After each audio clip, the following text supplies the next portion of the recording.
Bonjour les amis et bienvenue dans cette nouvelle vidéo. Bienvenue.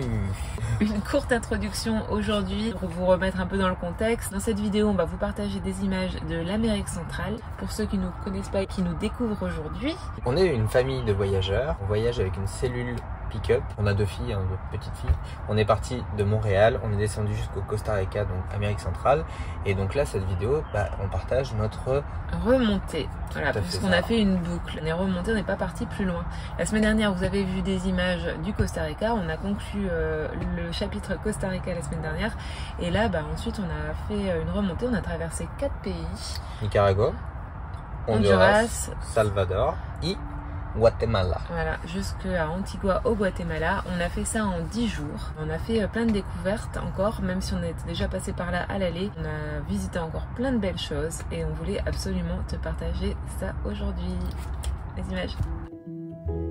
Bienvenue sur notre chaîne YouTube. Nous, c'est Guillaume et Sarah. Il y a quelques mois, on a décidé de tout quitter pour vivre sur les routes avec nos deux filles, à bord de Dumbo, notre 4x4 avec cellule, qu'on a entièrement rénové. À travers nos vidéos et les images tournées pendant notre voyage, on veut te faire découvrir les beautés de notre planète, partager avec toi nos rencontres inspirantes, nos plus beaux moments, nos coups durs, et aussi te montrer que partir à l'aventure avec de jeunes enfants, c'est possible. N'hésite pas à t'abonner à la chaîne et tu peux aussi activer la cloche pour ne rien manquer de l'aventure.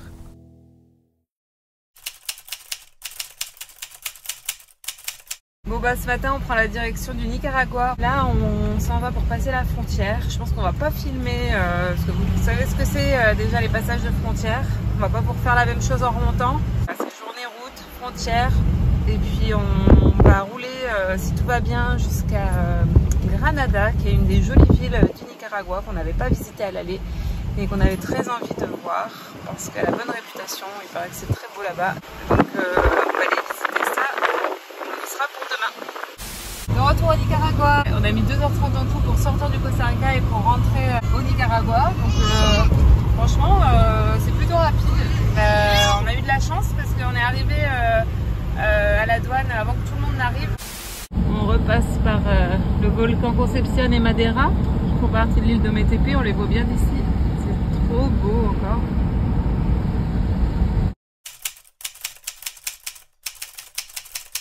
Ce matin, on se réveille sur les rives du lac Nicaragua. Donc là, en fait, c'est la ville de Granada qui se trouve sur ces rives. On est garé à peu près à 20 minutes du centre-ville, 20 minutes à pied.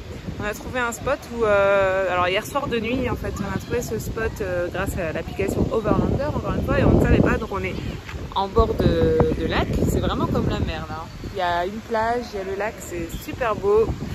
Et en plus, on a de la chance, enfin les filles ont de la chance parce que c'est rempli de parcs de jeux partout. Et ça, pour nous, c'est vraiment le bon plan quand il y a les parcs de jeux. On se lève le matin, on déjeune, on peut aller jouer, se défouler un petit peu. C'est pas qu'on se défoule pas dans la journée parce que là, après, on va partir marcher toute la journée dans la ville. Mais pour elles, en tout cas, ça leur fait un petit truc de jeu pour elles aussi, quoi. Même si elles aiment bien aller se balader, c'est quand même le kiff. Les parcs de jeux, c'est mieux que tout. Bon, on arrive un peu dans une rue piétonne, il y a le petit marché, ça a l'air plus calme ici. En fait, on a fait la route jusqu'au centre par une rue où il n'y avait pas de trottoir, c'était pas très agréable. On aurait dû longer cette rue piétonne là, c'est bien mieux.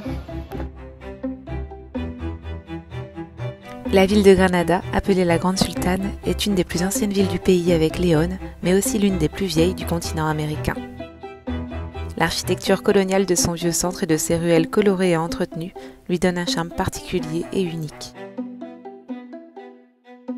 À 2 pas de la capitale, beaucoup moins appréciée, Managua, on y trouve de nombreuses galeries d'art, parcs, hôtels et restaurants qui lui assurent une vraie ambiance cosmopolite.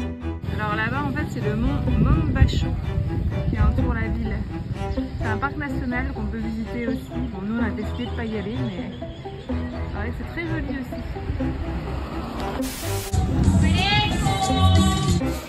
Ah, c'est vraiment le marché typique, il y en a partout.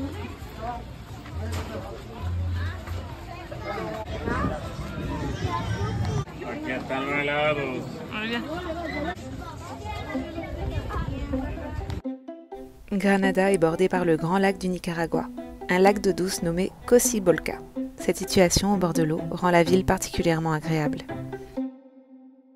Alors, petite pause là, ça y est, fin de journée 4h30. On a bien marché dans la ville de Granada. On a pris le soleil. On est bien fatigué, on a fait quelques kilomètres. Puis là, on est un peu fatigué, donc on s'est installé comme ça. Voilà, dans le parc. On est posé gratuitement, c'est un bon spot. Elisa fait du vélo, il n'y a pas de voiture, quelques motos qui passent, mais voilà, c'est tout. Et puis voilà, on se détend un petit peu, fin de journée.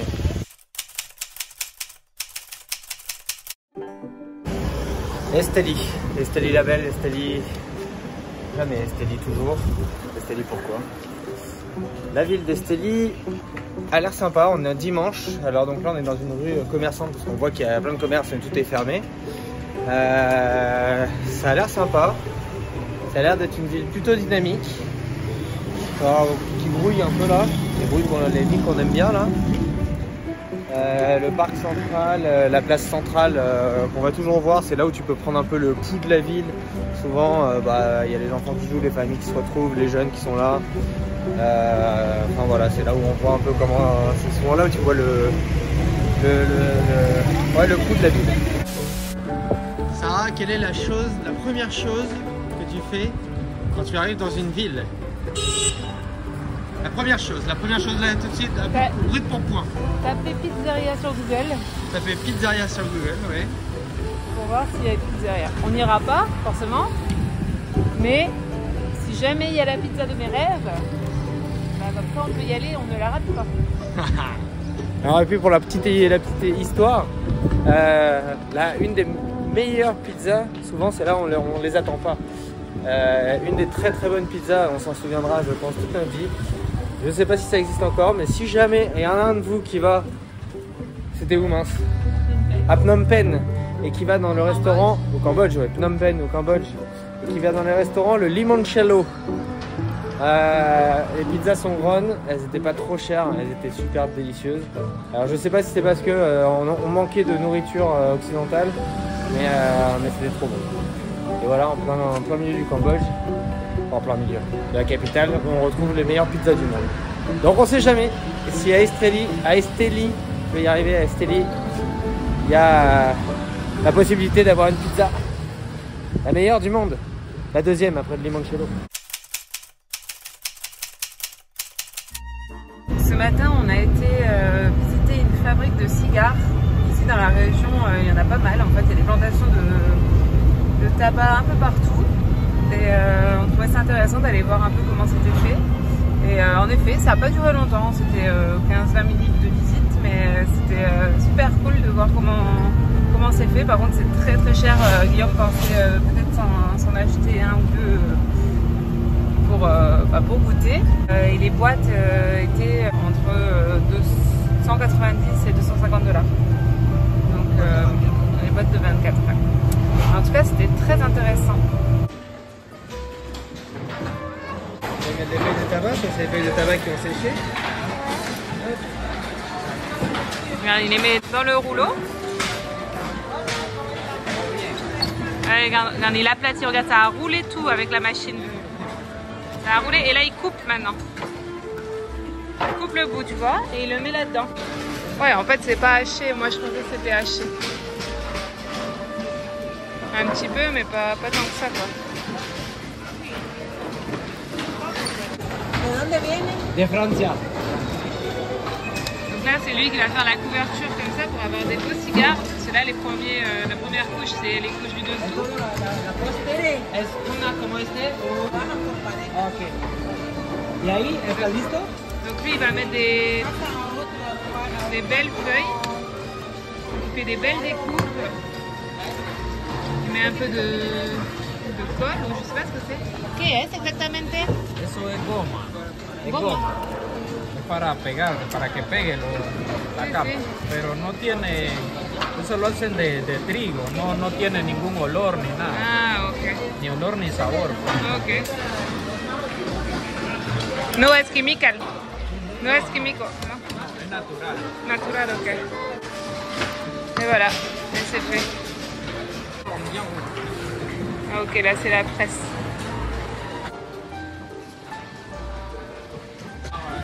T'as 80% qui va à Miami, qui après se distribue dans les États-Unis, et 20% en Europe, en Allemagne, en Espagne et en Suisse. D'accord. Donc là, il suffit de mettre dans les cartons quoi après. Tu sens l'odeur, Rosie? Oh là là. Sí, es fuerte. Con la humedad y la temperatura controlado para añejamiento, para ponerle más. Donc là, c'est la chambre froide entre guillemets, non? Ouais, c'est ça, c'est une chambre pour faire maturer, pour qu'il finisse que le tabac finisse de sécher, en tout cas de devenir mature. D'accord. ¿Y cuánto tiempo aquí? Bueno, hay unos tabacos que quedan un clarito 2 meses, 4 meses, depende de la marca. Ok. Los más fuertes llevan un poquito más de tiempo, o sea, 8 meses, 6, 8 meses. Ok. Donc là, ils sont en train d'empacter en fait, c'est ça? Ils font tous les emballages? Ouais, oui.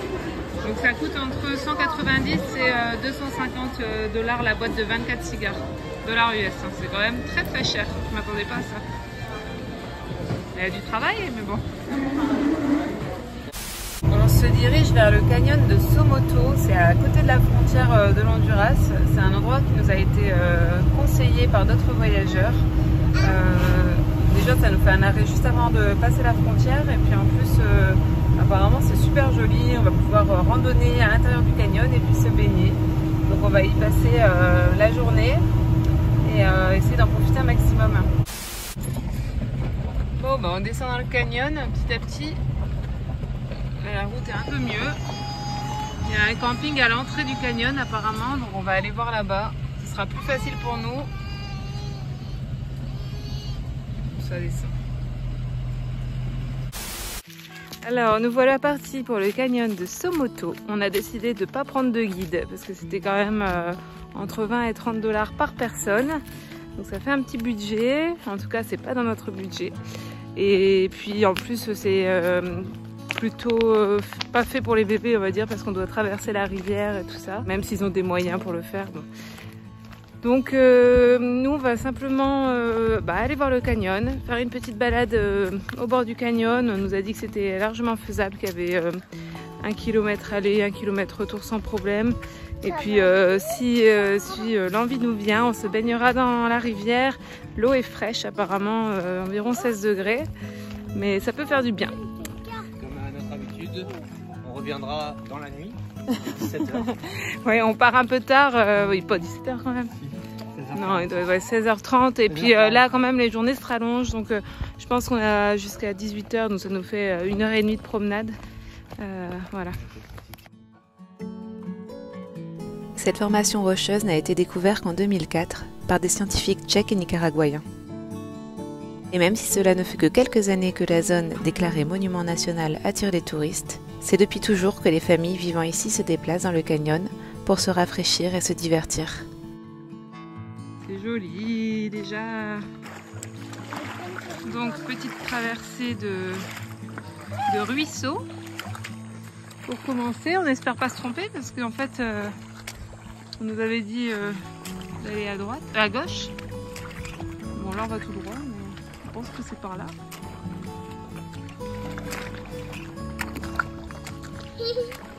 On pensait qu'elle allait être froide, mais là en tout cas quand il y a peu de profondeur, elle est quand même très bonne. Ça donne envie de se baigner.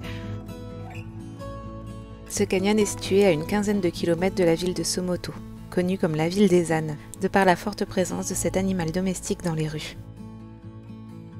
Ce sont 5 km de déformation de roches volcaniques d'une hauteur de 80 à 100 mètres, traversée par la rivière Coco.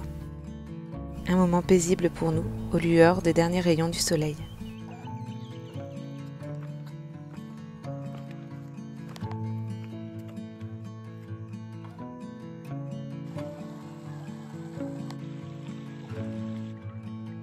Qu'est-ce qu'on disait?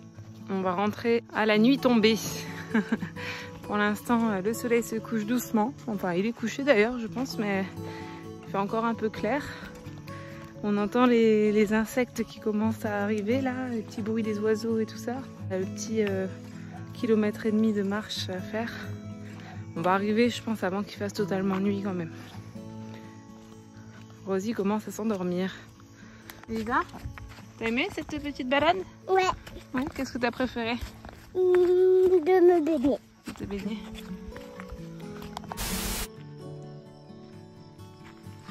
C'est hyper calme ici en tout cas.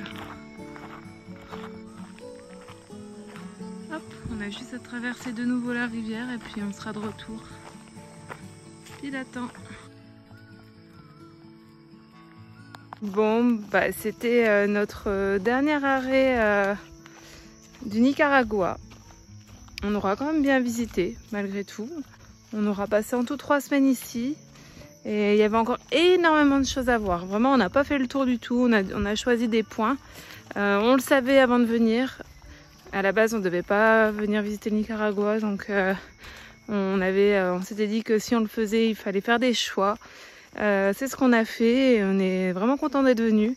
On n'a pas fait énormément de rencontres de locaux. Mais en tout cas, les paysages étaient vraiment magnifiques ici.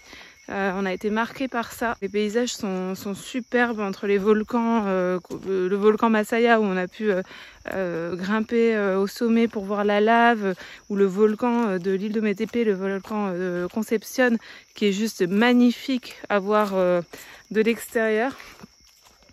La Laguna d'Apoyo, bref, il y a vraiment les paysages sont grandioses.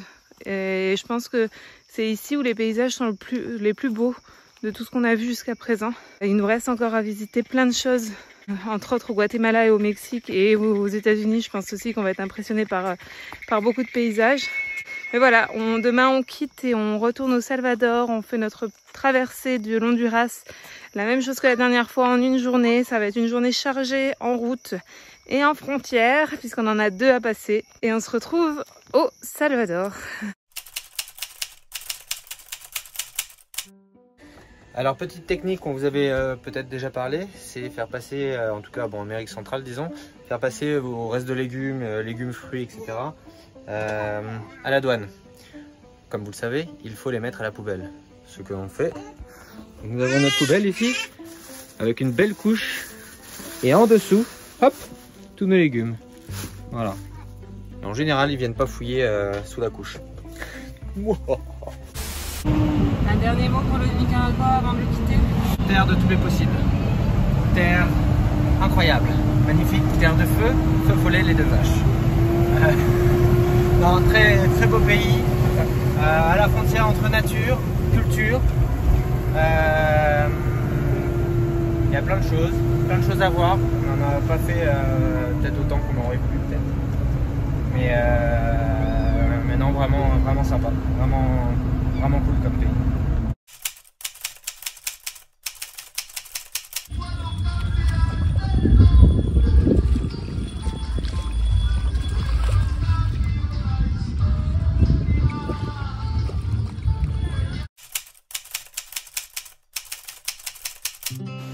On est parti pour le trail du volcan Santa Ana. Donc c'est une montée simplement. On monte, il y a 400 mètres de dénivelé sur 4 km. Et après il faut revenir. Apparemment là-haut, je suis déjà essoufflée. En fait on a essayé d'aller vite parce qu'il y avait un groupe. Et on n'avait pas trop envie d'être dans les pattes du groupe quoi. Un groupe d'une 20aine de personnes. Donc on a essayé de dépasser au maximum. Du coup je suis essoufflée. Mais apparemment en haut donc c'est un volcan avec un cratère et il y a un beau lac turquoise en haut du cratère. On l'avait pas fait à l'aller parce que donc quand on était venu au Salvador il y a un mois, parce qu'on avait peur de la route. Ça montait beaucoup, mais hier soir on y a réussi, on a tenté le coup et sans problème avec notre système qui refroidit le moteur. Et on s'est dit aussi que ça pouvait être peut-être un peu difficile pour Elisa, mais finalement bon, c'est 8 km, 400 mètres de dénivelé. Je pense que ce sera presque plus facile pour elle que pour nous. Ça va? L'ascension se fait? C'est facile? Oui.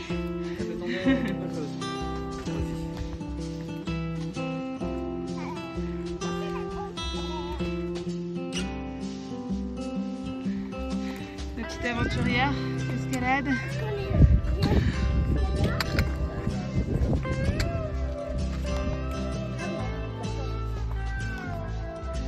Et mademoiselle Elisa qui ne désemplit pas.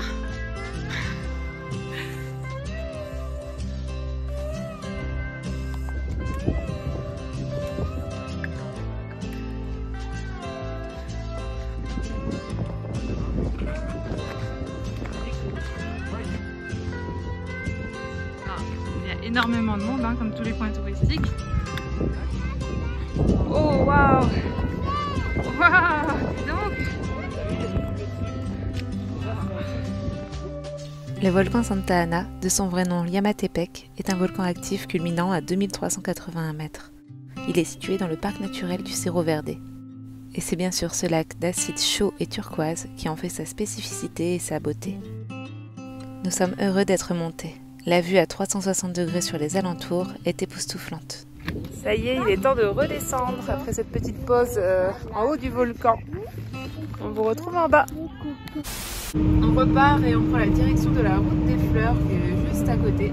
Et ça va être un peu les dernières étapes du Salvador avant d'entrer au Guatemala pour nous. On s'était gardé ces points-là pour le retour. On aurait pu aussi aller sur la plage, il y a des belles plages au Salvador, mais bon, nous on considère qu'on a fait assez de plages pour le moment et on en a fait beaucoup au Costa Rica. Donc on va se garder plus de temps pour les étapes du Guatemala.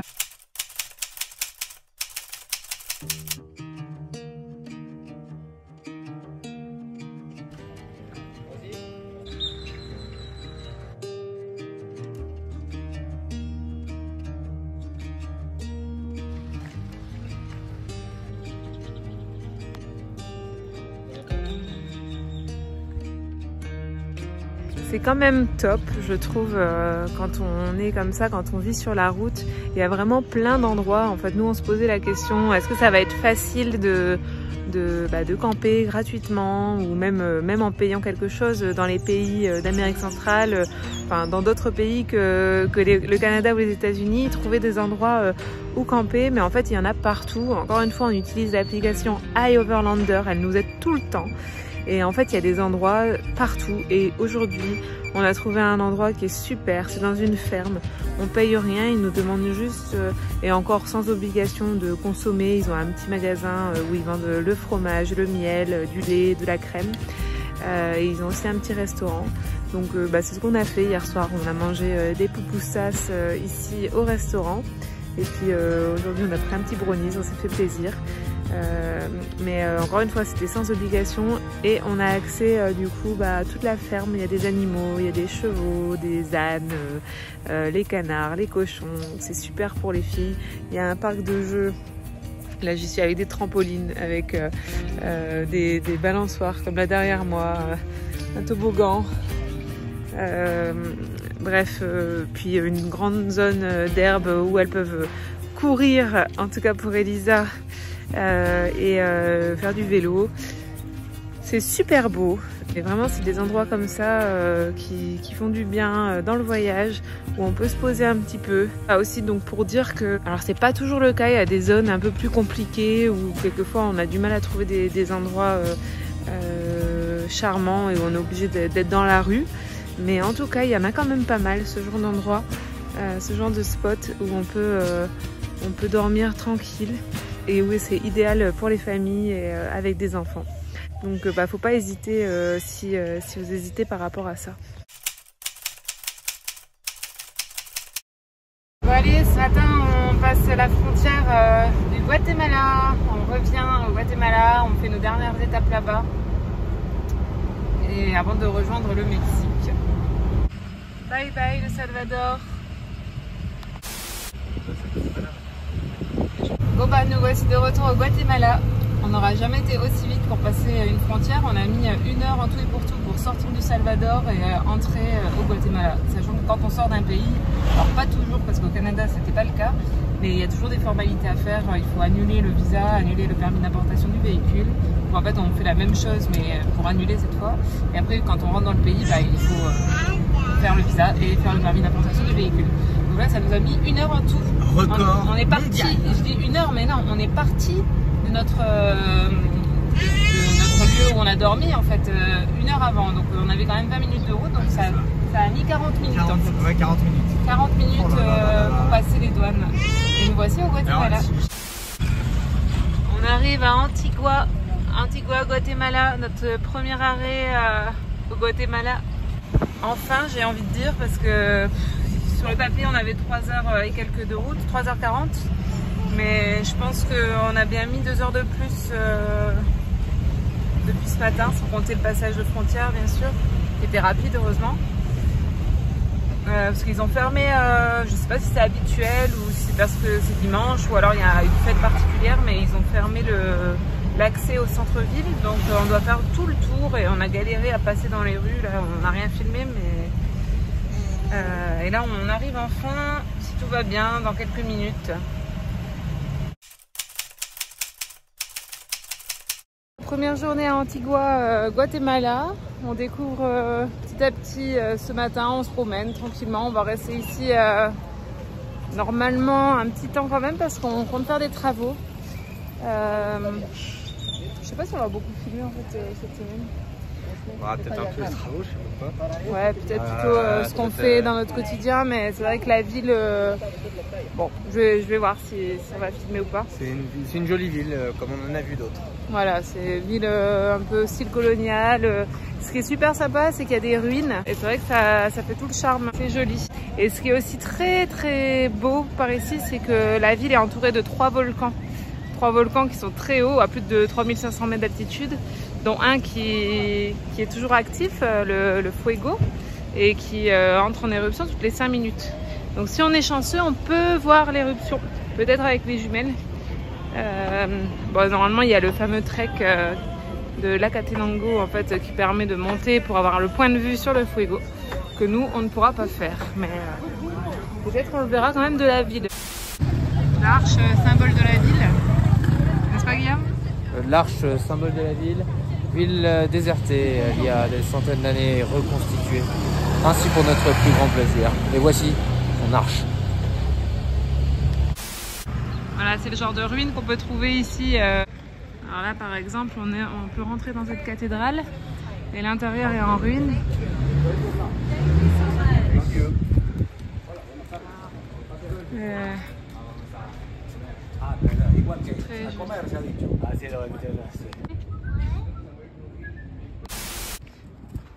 Alors, quelle est cette vue? Alors, regarde le volcan.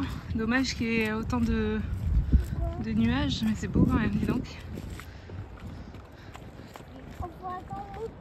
Donc apparemment, selon la carte, là derrière il y aurait le Fuego, et qui doit être dans la brume en ce moment. Oui, et un peu plus loin là-bas derrière l'arbre, il y aurait l'Acatenango qu'on peut monter pour aller voir le Fuego, pour avoir la vue sur le Fuego. Et le beau ici donc c'est El Agua.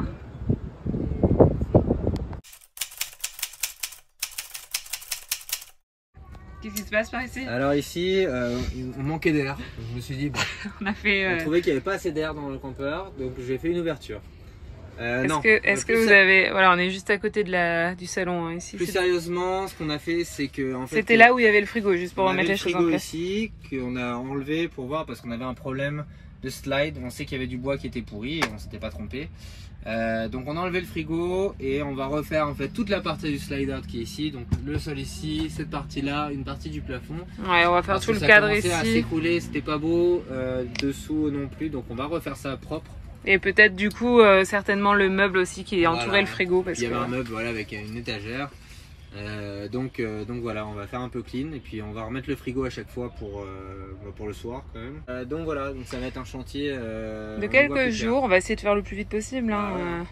Là déjà d'avoir tout déblayé parce qu'on a enlevé tout le meuble qui était attaché quand même au mur et tout ça, le meuble qui était autour du frigo. Bah, c'est presque rassurant parce qu'on se rend compte de ce qu'il y a à faire. On sait qu'on a déjà fait ce genre de travail quand on a refait la Capucine entièrement. Si vous avez vu notre premier épisode, tout premier épisode, on commence le chantier justement de la Capucine qu'on a refait entièrement. C'était pourri aussi. Et normalement, cette partie-là du frigo est la dernière qui était un peu dans cet état-là. On espère. Bah, finalement, on aura tout refait ici dans le campeur, mais c'est bien,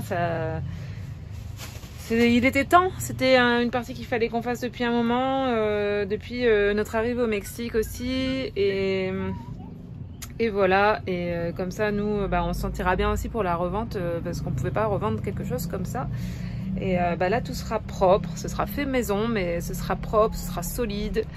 et on se sentira mieux, plus en sécurité aussi pour nous, parce qu'on avait toujours peur qu'il y ait une partie du frigo qui tombe. Bah, ça pouvait pas tomber vraiment parce qu'il y a tout le reste du sol qui est beau, mais bah, vous voyez, attendez, là bah, on voit hein, le sol comment il se craque, il n'y a plus de sol hein, clairement, donc on va remplacer ça. Donc voilà le chantier de cette semaine à Antigua. C'est surtout ça qu'on est venu faire ici finalement, parce qu'on savait qu'il y avait un endroit où se garer gratuit, en sécurité. On est dans un endroit en fait sécurisé par la police.